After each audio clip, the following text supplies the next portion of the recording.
This is show number 4 titled Qigong, the Bless You Plan with Dr. Madison Mansy on the Health and Wellness in Encinitas podcast.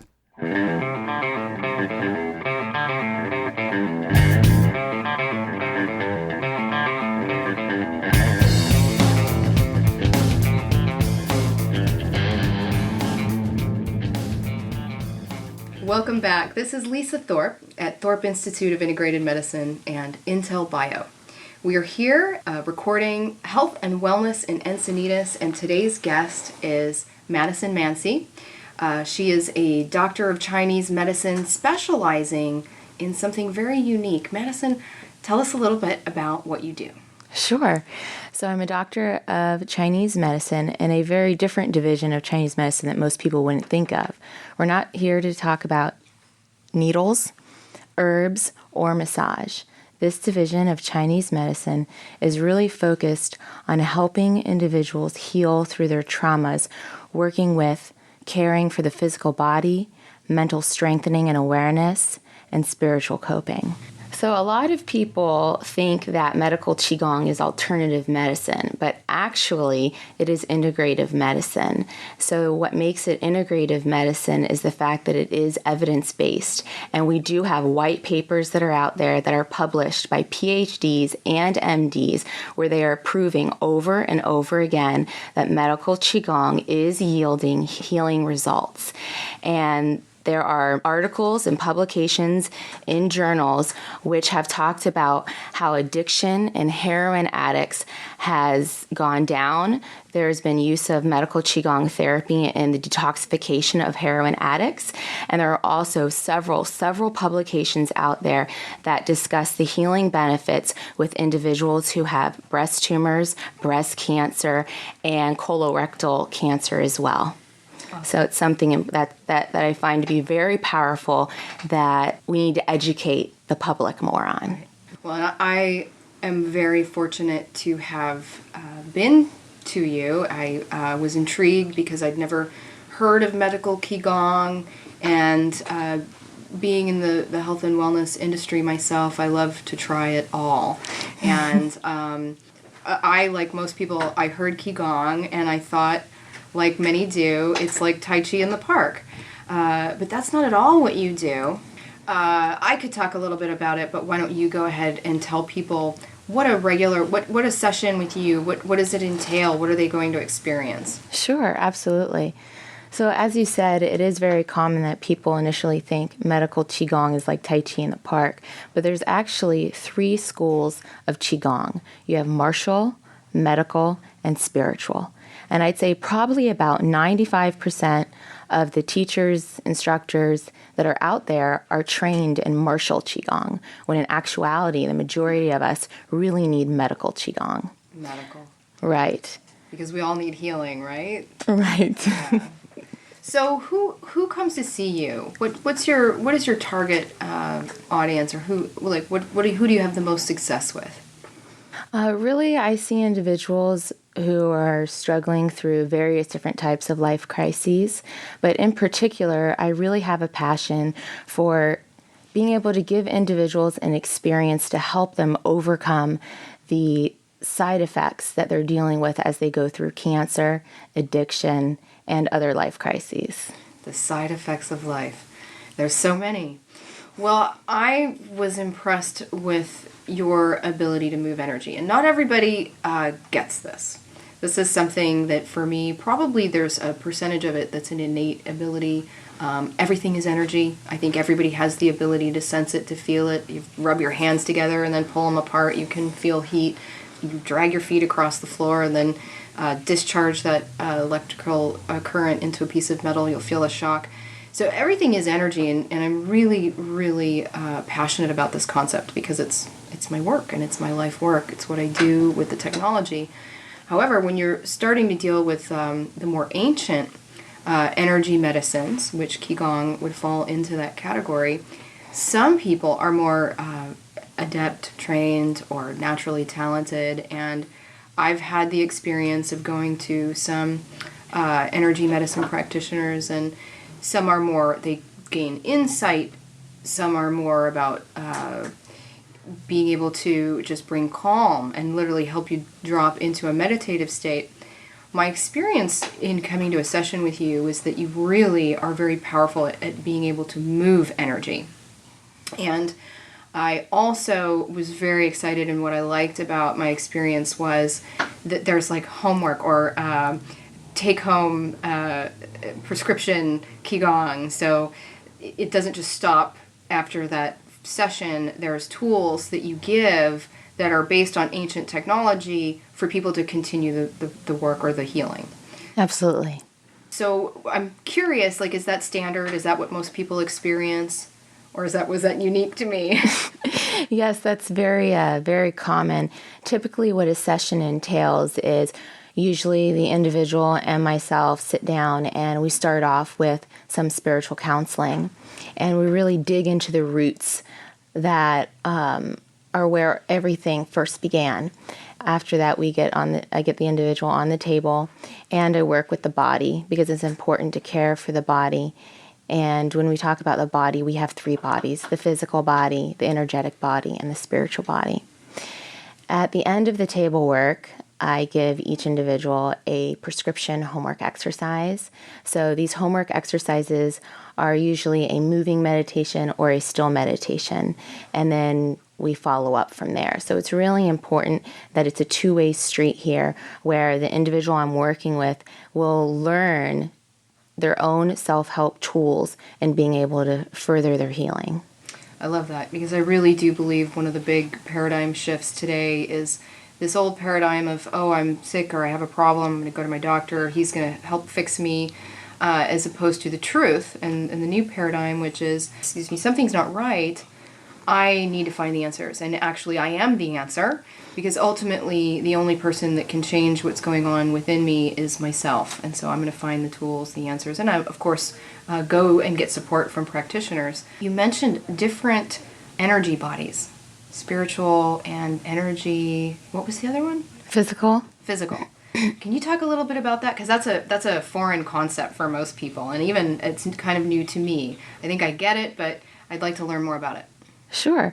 So caring for the physical body, a lot of times we hold trauma and stress within our tissues. And when we do that, it creates stagnation or blockages within the body. So it's important to make sure that you're getting proper blood circulation through the body in order to free up the spaces where you may be feeling that stress in the body. Yes. Right. And so while you're doing that, I'm working with both the physical and energetic body. At times when I have an individual on the table, I will lead them through a guided meditation, also known as guided imagery. That really hits home with a lot of individuals in working on, their spiritual body or the spiritual mind, and really taking them on that journey where they can see and envision the healing and the place that they want to be and the place that they're ready to go to. And actually, this type of work is very powerful. It triggers the relaxation response in the body, which is actually a term that was coined by Dr. Herbert Benson, an associate professor of medicine at Harvard Medical School. Wow. Well, I noticed on your website that there's more than a handful of studies that are demonstrating the efficacy of medical Qigong. So it's very impressive.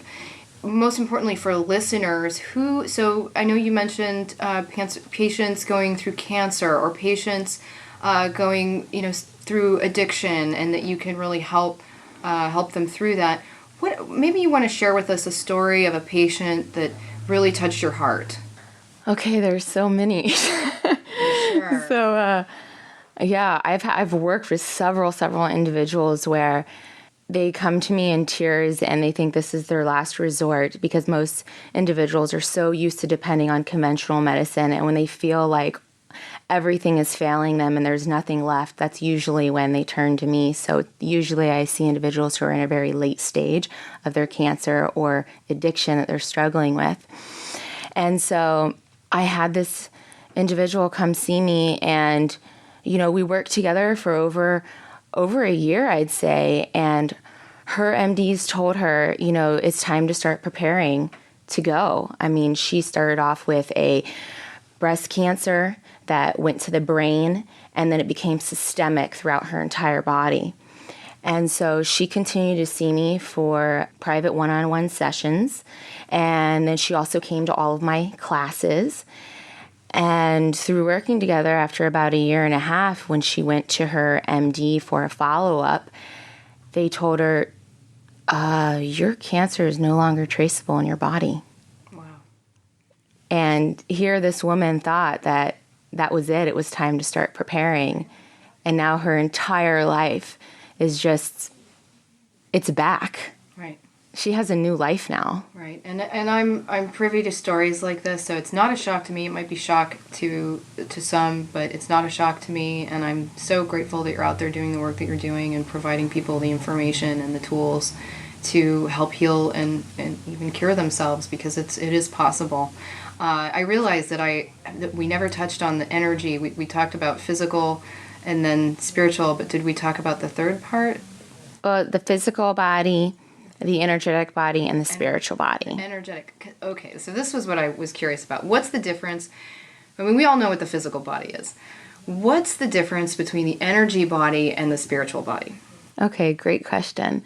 So the energy body is where we hold a lot of our emotions, and we hold a lot of our emotions within our tissues. The spiritual body really has to do more with that outer level of who you are and your connection with a higher power, whether it be, and this higher power could also be a spiritual mentor that's in your life.